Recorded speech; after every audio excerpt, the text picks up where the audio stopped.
Hi ಎಲ್ಲರಿಗೂ ನಮಸ್ಕಾರ. Welcome back to my YouTube channel. Friday morning video.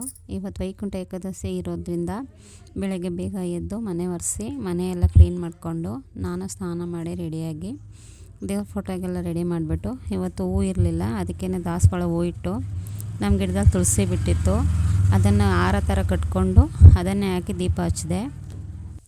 ಆಮೇಲೆ ನಾವು ವೆಂಕಟೇಶ್ವರ ಸ್ವಾಮಿ ದೇವಸ್ಥಾನಕ್ಕೆ ಹೋಗ್ಬಿಟ್ಟು ಬರೋಣ ಅಂತೇಳಿ ನಾನು ನಮ್ಮ ಯಜಮಾನ್ರು ಇಬ್ಬರೂ ಹೊರಟು ದೇವರ ಪೂಜೆಗೆ ತುಳಸಿ ಹಾರ ತಗೊಳ್ಳೋಣ ಅಂತ ಹಾರ ತಗೊಂಡು ಆಲಹಳ್ಳಿಯಿಂದ ತುರು ದೇವಸ್ಥಾನಕ್ಕೆ ಹೊರಟು. ಆಲಹಳ್ಳಿಯಿಂದ ತುರು ತಿರುಳು ಹೊಸಳ್ಳಿ ಹತ್ರ ವೆಂಕಟೇಶ್ವರ ಸ್ವಾಮಿ ದೇವಸ್ಥಾನ ತುಂಬಾ ಚೆನ್ನಾಗಿದೆ. ದೇವಸ್ಥಾನ ನೀವು ಒಂದ್ಸಲ ಬಂದು ನೋಡಿ.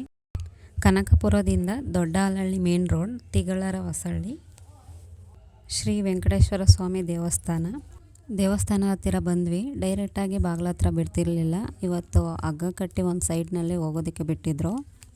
ದೇವಸ್ಥಾನ ಒಳಗಡೆ ಹೋದ್ವಿ. ಹೋಗ್ತಿದ್ದಂಗೆ ದೇವಸ್ಥಾನದ ವರಾಂಡದಲ್ಲೇ ದೇವರುಗಳನ್ನು ಇಟ್ಟು ಹೂವಿನ ಅಲಂಕಾರ ತುಂಬಾ ಚೆನ್ನಾಗಿ ಮಾಡಿದರು. ಅಲ್ಲೇ ಪಕ್ಕದಲ್ಲೇ ಪೂಜೆಗೆ ತಂದಿರೋ ತೆಂಗಿನಕಾಯಿನ ಒಡಿಸಿ ದೇವಸ್ಥಾನದ ಒಳಗಡೆ ಹೋದ್ವಿ. ಜನ ಫುಲ್ ರಶ್ ಇತ್ತು. ಒಬ್ಬೊಬ್ಬರೇ ಲೈನಲ್ಲಿ ಹೋಗ್ತಾ ದೇವ್ರ ದರ್ಶನ ಮಾಡಿಕೊಂಡು ಭಕ್ತಿಯಿಂದ ದೇವರಿಗೆ ಕೈ ಮುಗಿದು ಹೋಗ್ತಾ ಇದ್ರು. ಇದು ಗಣೇಶನಿಗೆ ಹೂವಿನಿಂದ ಅಲಂಕಾರ ಮಾಡಿದ್ದಾರೆ, ತುಂಬಾ ಚೆನ್ನಾಗಿ ಮಾಡಿದ್ದಾರೆ.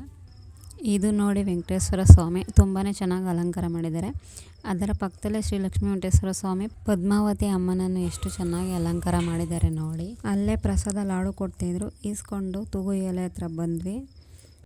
ದೇವರ ದರ್ಶನ ಮಾಡಿ ಹೋದವರೆಲ್ಲ ಉಯ್ಯಲೆ ಸ್ವಲ್ಪ ಹೊತ್ತು ತೂಗ್ಬಿಟ್ಟು ಅದರ ಕೆಳಗಡೆ ಬಗ್ಕೊಂಡು ಬರ್ತಿದ್ರು. ನಾನು ಫಸ್ಟ್ ಹೋದೆ. ಉಯ್ಯಲೆ ಕೆಳಗಡೆ ಬಗ್ಕೊಂಡು ಹೊರಗಡೆ ಬಂದೆ. ಆಮೇಲೆ ನಮ್ಮ ಯಜಮಾನ್ರು ಉಯ್ಯಲೆ ತೂಗ್ಬಿಟ್ಟು ಅದ್ರ ಕೆಳಗಡೆ ಅವರು ಬಗ್ಕೊಂಡು ಹೊರಗಡೆ ಬಂದರು. ಹೊರಗಡೆ ನಾನು ಸ್ವಲ್ಪ ಹೊತ್ತು ಕೂತಿದ್ದೆ. ನಮ್ಮ ಯಜಮಾನ್ರು ಸ್ವಲ್ಪ ಹೊತ್ತು ವೀಡಿಯೋ ಮಾಡಿಕೊಂಡ್ರು. ಅಲ್ಲಿಂದ ತುರು ಮನೆಗೆ ಹೊರಟ್ವಿ.